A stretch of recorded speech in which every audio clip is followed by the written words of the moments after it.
तुम वही हो। हमारा सबसे पहला और शायद सबसे क्रांतिकारी सिद्धांत छांदोग्य उपनिषद से आता है, तत् त्वम् अस्सि।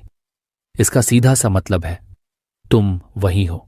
ये 3 शब्द आपके होने के पूरे एहसास को बदल सकते हैं, लेकिन इसका असली मतलब है क्या?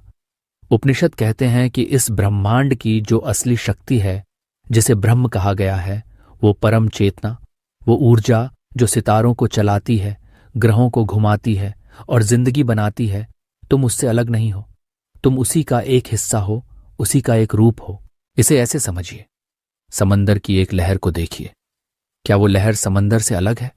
नहीं, वो समंदर से ही बनी है और आखिर में उसी में मिल जाएगी। उसका रूप अलग हो सकता है, उसका नाम अलग हो सकता है, लेकिन उसका असली वजूद तो समंदर ही है।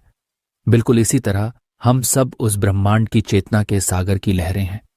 हमारा शरीर, हमारा मन, हमारी पहचान, ये सब उस लहर के रूप जैसे हैं, लेकिन हमारी आत्मा, हमारा सच्चा मैं, वो सागर ही है। आज की दुनिया में हम खुद को कितना छोटा महसूस करते हैं। हम अपनी कमजोरियों, अपनी गलतियों, अपनी सीमाओं से खुद को पहचानते हैं। मैं उतना अच्छा नहीं हूं, मुझ में ये कमी है, मैं ये कर ही नहीं सकता। ये एहसास, ये इम्पोस्टर सिंड्रोम हमारे अंदर तक बैठ गया है। ये हमें बड़े सपने देखने से रोकता है और हमें अपनी ही बनाई हुई जंजीरों में कैद रखता है। तत् त्वम् असि इस पूरी सोच पर एक हथौड़े की तरह चोट करता है।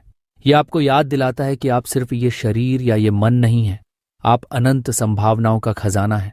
आपके अंदर वही शक्ति है जो पूरे ब्रह्मांड को चला रही है।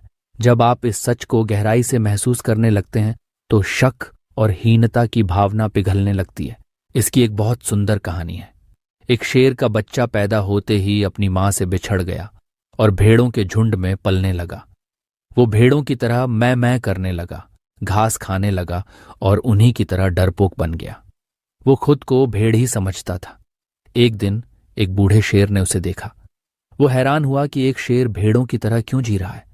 वो उस जवान शेर के पास गया, लेकिन वो डरकर भागने लगा। बूढ़े शेर ने उसे पकड़ा और एक शांत तालाब के किनारे ले गया। उसने कहा, पानी में अपनी परछाई देखो। जब जवान शेर ने पानी में देखा तो उसे 2 चेहरे दिखे, एक बूढ़े ताकतवर शेर का और दूसरा खुद का, जो बिल्कुल वैसा ही था। बूढ़े शेर ने कहा, तुम भेड़ नहीं हो, तुम मेरी तरह एक शेर हो। तुम्हारी आवाज मैं नहीं, एक दहाड़ है। और फिर बूढ़े शेर ने एक जोरदार दहाड़ लगाई जो पूरे जंगल में गूंज उठी। उस दहाड़ को सुनकर जवान शेर के अंदर कुछ जागा। उसने भी हिम्मत कर